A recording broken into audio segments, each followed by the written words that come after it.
Norse spiritual rituals. Have they disappeared, or do they still live among us? Get ready, because what you're about to discover challenges everything you've been told about ancient spirituality. Most people believe that Norse pagan rituals vanished, swallowed by modernity and Christianization. But the truth is very different. Not only have they survived, they are more alive than ever, pulsing in forests, festivals, secret groups, and even in your everyday life, without you even realizing it. It may sound crazy, but today, thousands of people invoke Odin and Freyja, cast runes to shape their destiny, and participate in ancient ceremonies that date back to the Viking Age. And the most impressive part? These practices aren't just the domain of a few isolated eccentrics. They are global movements, growing every day, reviving millennia-old traditions while simultaneously reinventing them for the challenges of the modern world. In this video, you'll understand how these rituals worked, why they resonate so deeply with those who practice them, and most importantly, how they continue to live, hidden in plain sight. Yes, while most people go through life never noticing these signs, you're now about to gain access to a knowledge that few possess, the secret map to a powerful and timeless spirituality. So, are you ready to cross the veil between past and present? To realize that the call of the old gods was never silenced. It merely changed form. Come with me and discover a world that has always been around you, but only the truly attentive can see. The call of the gods, rituals of communication with Odin and Freyja. The ancient Norse had an unshakable certainty. The gods were not distant, locked away in some unreachable heaven, but present, attentive, moving among men and the dark forests. For them, communicating with Odin or Freyja was not just possible, it was necessary. Odin, with his enigmatic gaze and insatiable thirst for wisdom, was invoked by warriors heading into battle or by shamans hungry for hidden knowledge. Freyja, mistress of magic and love, received offerings from those seeking passion, fertility, or the invisible force of Seder, the ancestral spell. In these ceremonies, the fire crackled, the runes were cast, and the whisper of the winds always seemed to carry an answer. Picture the scene. In a hidden clearing, surrounded by ancient pines, a small group sits in silence, while the Godi, the priest, raises a horn of mead in honor of Odin. The flame of the fire illuminates runic symbols carved into stone, while the scent of burning herbs fills the cold air. This type of ritual, known as blóts, could also be dedicated to Freyja when seeking protection or a love returned. Every gesture was charged with such powerful symbolism that even today, as we read about it, we feel that chill down the spine. That sensation that something greater, something invisible, is watching us. But has all of this been lost in the mists of time? Not exactly. Though the Christianization of Scandinavia buried many of these customs under centuries of repression and silence, some practices survived, hidden like embers under ash, waiting for the right moment to reignite, and reignite they did. Today, Ásatrú, a modern spiritual movement, revives these traditions with passion and reverence. It's not uncommon to find groups, especially in Iceland, Norway, and the United States, celebrating similar rituals, seeking that same communion with the ancient gods. It's fascinating how this call of the gods continues to echo even in such technological and skeptical times. Ordinary people who could be living a banal routine of work and streaming shows find themselves drawn to ancestry, to mystery, to Norse pagan spirituality. This often happens after a spiritual awakening or upon realizing that something is missing, an existential void that no modernity seems able to fill. The search for Odin and Freyja then stops being literal and becomes symbolic, a dive into one's own unconscious in search of wisdom, strength, and love. Those who wish to connect with this legacy today can start by studying Norse mythology, yes, but also by diving into the rituals. There are books like the poetic Edda or the prose Edda, which are indispensable gateways. But beyond theory, there is practice.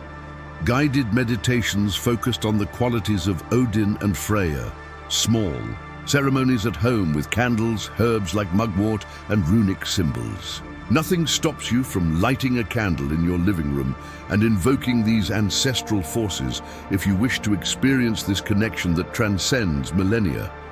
Of course, in the past, there was an entire apparatus. Priests, offerings, sacred places like groves or springs, but modern spirituality allows adaptations. And let's be clear, it's not about blindly imitating the ancients, but about honoring that essence, that deep intention to connect with what is sacred and timeless. In Ásatrú, for example, while there's reconstruction of rituals, there's also innovation and adaptation to current values, like absolute respect for life and gender equality, something that, by the way, didn't always exist in Viking society.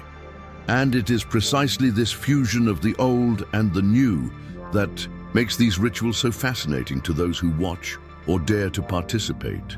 Imagine a modern pagan festival, people dressed in linen and leather, chanting ancient songs under the moonlight as they bathe in the smoke of bonfires and raise horns of mead in honor of the gods. The atmosphere is almost the same as in the ancient Nordic forests, only now mixed with cameras and Instagram posts. You can laugh at that, of course, but you can also admire how traditions transform without ever truly dying. And if you think that this connection with the gods is something for crazy people or medieval fantasy, think again. How many times have you wished for a source of wisdom or invisible support when facing an important decision or a broken heart? Well, the ancient Norse had Odin and Freyja to turn to in those moments. And who's to say that even today we can't do the same? After all, this is just the first of many doors that Norse spirituality can open for us. Blóts and sacrifices, between fear and devotion. When we talk about ancient sacrifices, many people recoil, instantly imagining brutal, bloody, even inhuman scenes. But what few realize, and here lies one of the great secrets, is that the blóts, those famous offering rituals of the ancient Norse, were far more complex than just spilled blood. They were sacred bridges, connections between humans and gods, where devotion was expressed through both fear and hope. In dark forests or grand wooden halls, the Germanic and Scandinavian peoples offered animals, food, and in extreme cases, even human lives, believing that through these acts, they secured fertile harvests, protection in battles, and glorious victories. Picture a small village surrounded by snowstorms, where survival depended entirely on the goodwill of the gods. Faced with yet another harsh winter, clan leaders would organize a blót. A goat or horse would be sacrificed, its blood collected in sacred bowls and sprinkled on the altar, on the participants, even on the temple walls.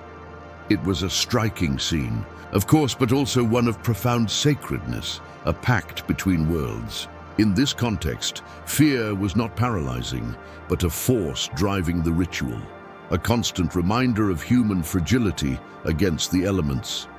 Interestingly, historical sources diverge on the frequency and intensity of these practices. The famous temple of Uppsala in Sweden, described by Adam of Bremen, allegedly hosted human sacrifices every 9 years, involving up to 9 victims of each species. Some historians contest this account, arguing much of it could have been exaggeration or Christian propaganda aimed at demonizing paganism. But regardless of the exact numbers, the fact remains. For the Norse, blood represented life, vital force, precious gift to the gods. It wasn't about gratuitous cruelty, but a spiritual exchange, a cosmic reciprocity. So, you might ask, did all this disappear over time? Partly, yes, but not entirely. With Christianization and the imposition of new moral and legal codes, bloody sacrifices were officially banned. Yet the symbolism of the blót survived, and evolved. Today, practitioners of Ásatrú and other neo-pagan movements perform symbolic blóts. They offer mead, bread, fruits, flowers, or handcrafted objects to the gods and nature spirits. Instead of blood, they use red wine or juices to maintain the ritualistic aspect, but within a modern ethic that values life in all its forms. For those wishing to experience this today, it's possible to attend pagan gatherings and festivals that keep this tradition alive. Picture yourself in a forest around a bonfire, listening to a goddy chanting ancient songs, while the group passes a ceremonial cup from hand to hand, each offering their own prayer or thanks. There are no animal sacrifices, no violence, but there is a vibrant energy, a sense of belonging to something greater, and honestly, that feeling, according to many who've experienced it, is hard to describe. You really have to live it.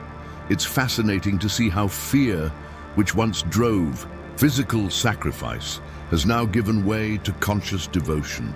People practicing Ásatrú today no longer seek to appease wrathful gods with blood, but to cultivate a respectful and symbolic relationship with nature's forces and divine archetypes. It's an evolution of spirituality, but one that maintains that invisible thread connecting the present to the past. And let's be honest, isn't that what we all seek?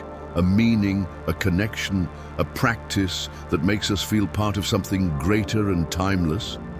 Of course, we can't deny that for some, the very idea of any pagan ritual still sounds strange, even frightening. But when we understand the context and see how these practices have been reinterpreted, we realize that the true core of the blot is communion with nature, with others, and with oneself. It's just like that old custom of raising a toast. Before drinking, no one thinks of it as an ancient ritual, but deep down, it is.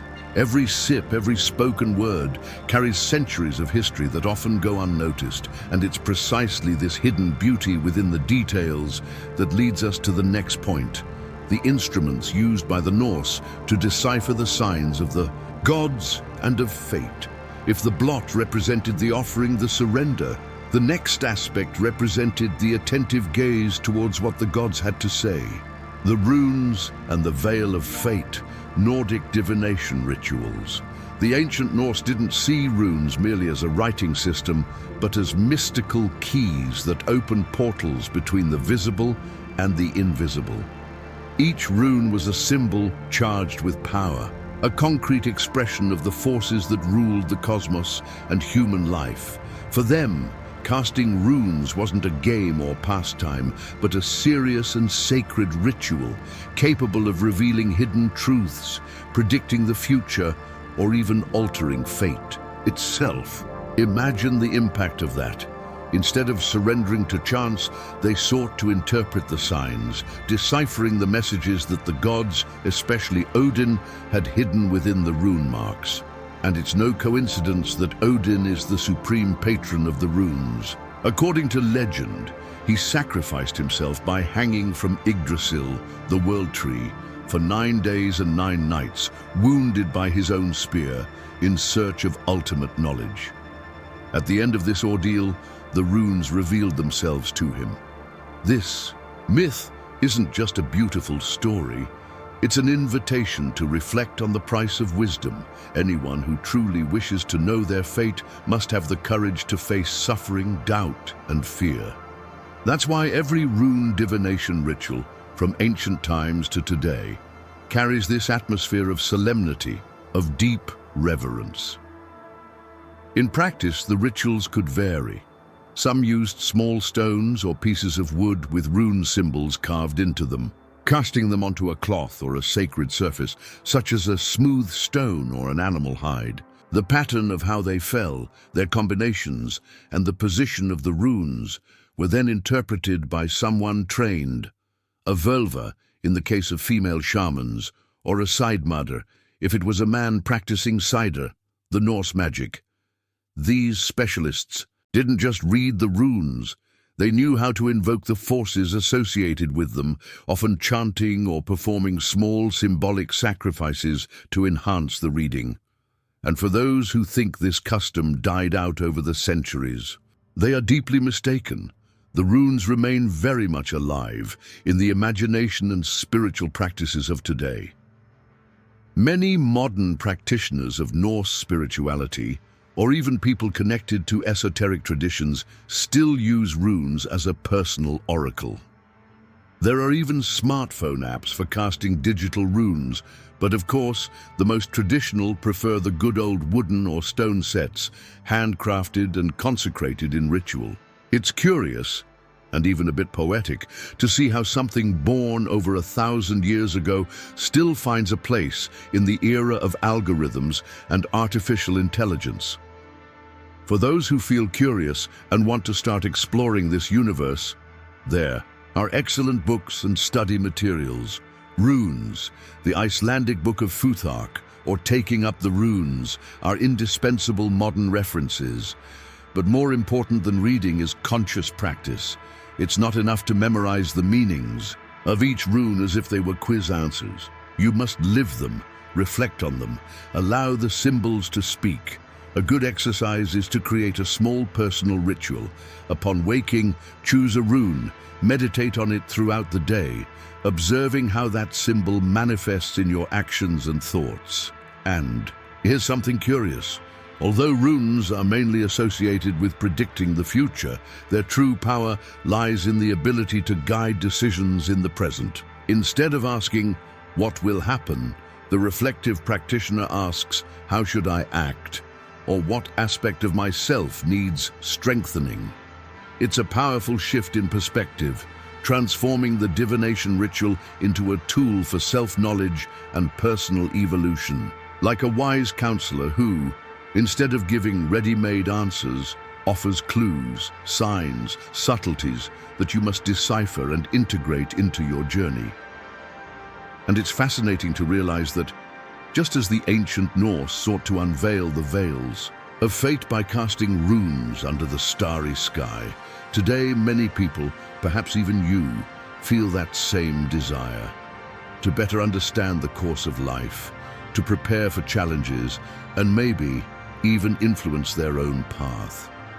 And there's nothing wrong with that. After all, who wouldn't want at least a lantern to illuminate the dark corners of life's crossroads? And it is precisely in this spirit that we continue, ready to cross into one of the most solemn and impactful moments of the ancient Norse rituals, the one performed when life reached its end and eternal fate was sealed. Death rituals and the path to Valhalla.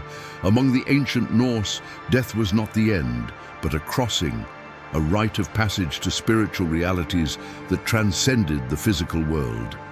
And what a passage it was! Depending on the life one had led, their destiny could be either glorious or grim. Brave warriors who fell on the battlefield were expected in Valhalla, Odin's great hall, where they feasted and fought eternally, preparing for Ragnarok. Those who did not die with honor, or simply chose other paths, found themselves with Hel, the goddess who ruled over the realm of ordinary dead. Thus, each funeral ritual was carefully carried out, not only to honor the departed, but to ensure that their journey was safe and dignified.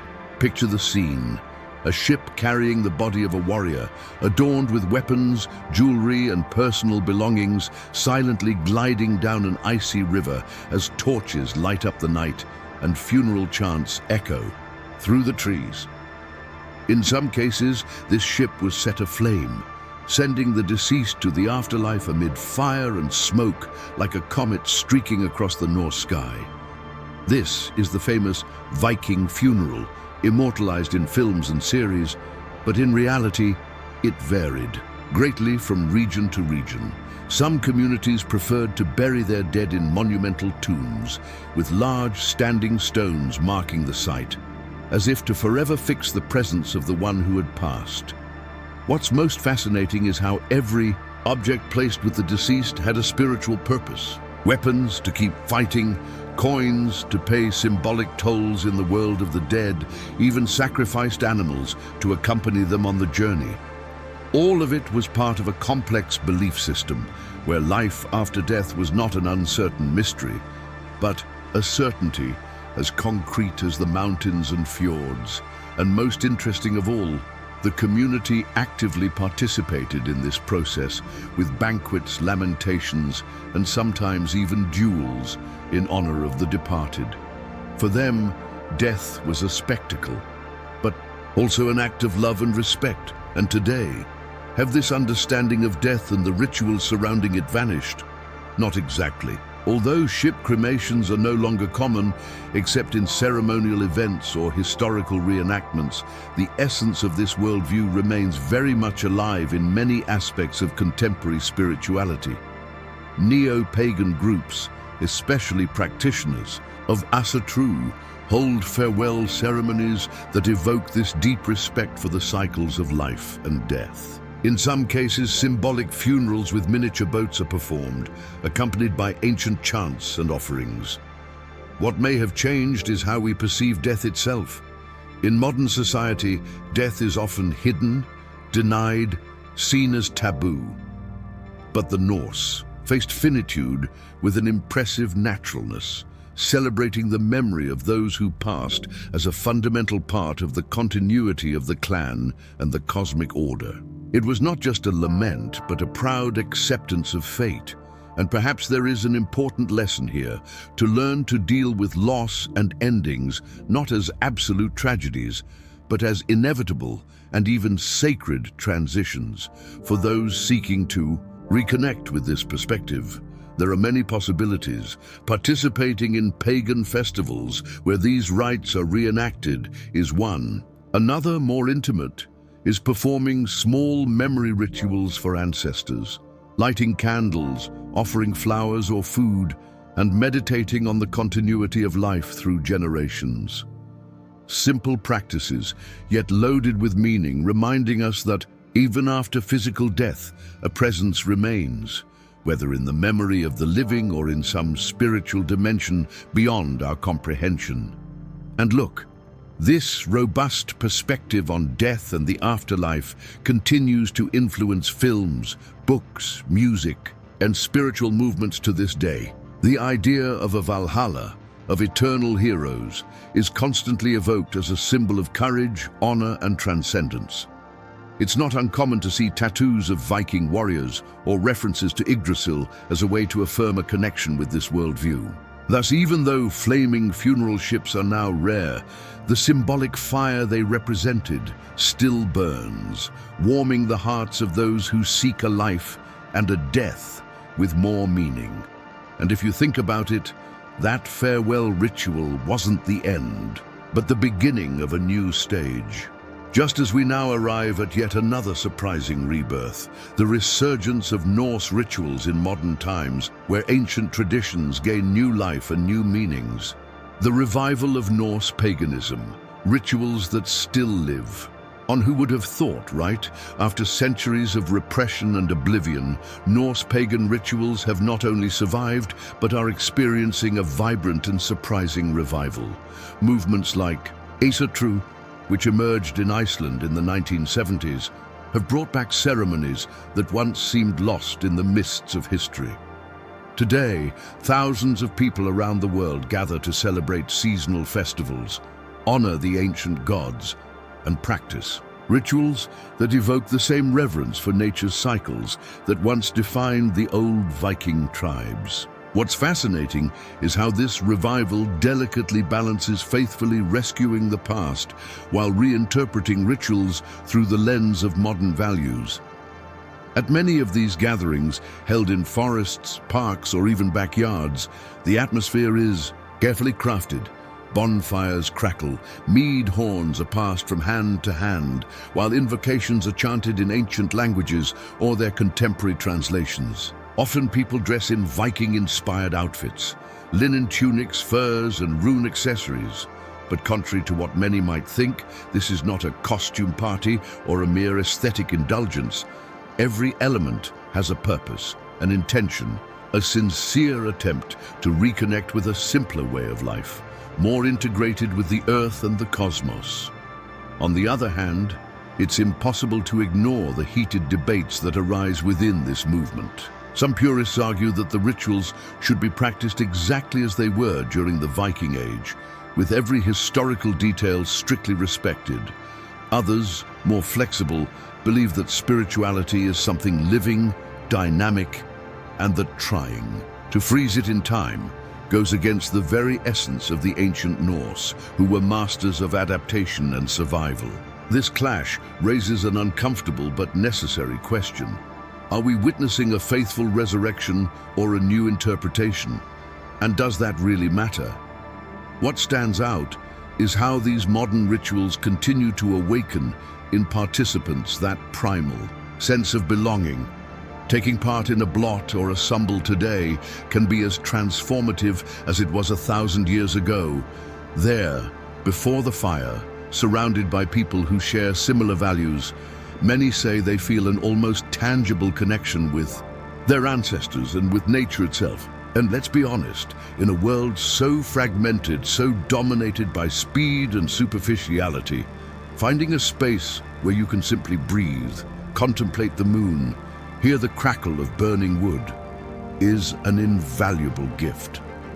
And here's something interesting.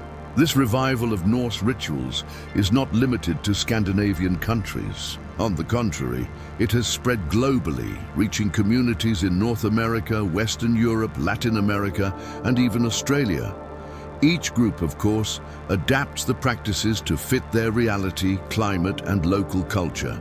For instance, while in Iceland, the Ásatrú is celebrated with views of icy fjords. In Brazil, there are celebrations amid tropical forests where the heat and lush nature give the rites a new flavor. This proves that the spirit of these rituals is not tied to a specific territory, but can flourish wherever there is spiritual openness and respect. Moreover, technology, once seen as an enemy of tradition, has now become an ally. Social networks, forums, and online groups allow people interested in this spirituality to connect, share knowledge, organize gatherings, and even live stream ceremonies for those far away. It's a fascinating paradox, using cell phones and cameras to perpetuate ancient rituals. Who could imagine a Viking holding a smartphone? And yet, perhaps, if they had access to such tools, they too would have used them with strategic wisdom. The important thing is to realize that the essence, the intention, the connection, the reverence remains intact. And if you're wondering, could I participate in such a ritual? Yet the answer is, of course you can.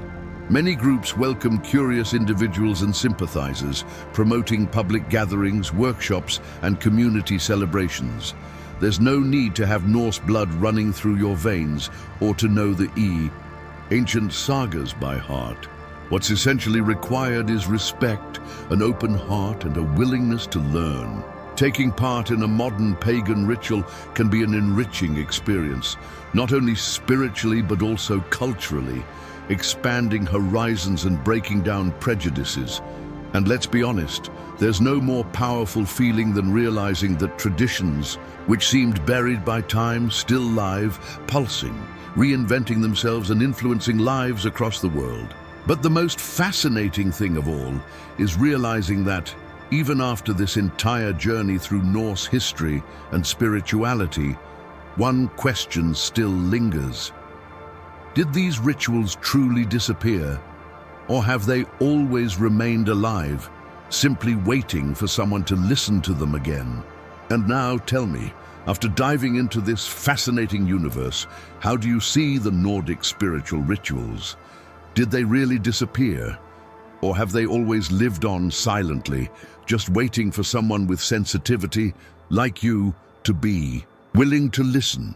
The most important thing now is, what will you do with this knowledge? Will you keep it stored away, just another random curiosity? Or will you apply it, investigate further, maybe even try a ritual yourself, and feel firsthand the ancestral force that moved entire generations? Think about it. What traditions have you been ignoring in your own life? What symbols are present in your everyday routine but you've never stopped to notice? And more provocatively, could it be that deep down, what's missing is precisely this kind of deep, spiritual connection to make your life richer and more meaningful? I challenge you to reflect on this, to search, to refuse to settle for the surface of things. After all, the ancient Norse weren't afraid to cross frozen oceans or face unknown forces. So why should you fear diving a little deeper into your own spirituality? If this video inspired you, share it with someone you think needs this knowledge. Leave a comment. Which ritual or aspect of Norse spirituality impacted you the most? And of course, if you want to keep learning about ancient traditions, hidden rituals, and spiritualities that withstand the test of time, subscribe to the channel now and turn on notifications. That way, you won't miss any content and you'll continue with me on this journey toward what many don't dare to explore. See you in the next video, and remember, the old gods still walk among us.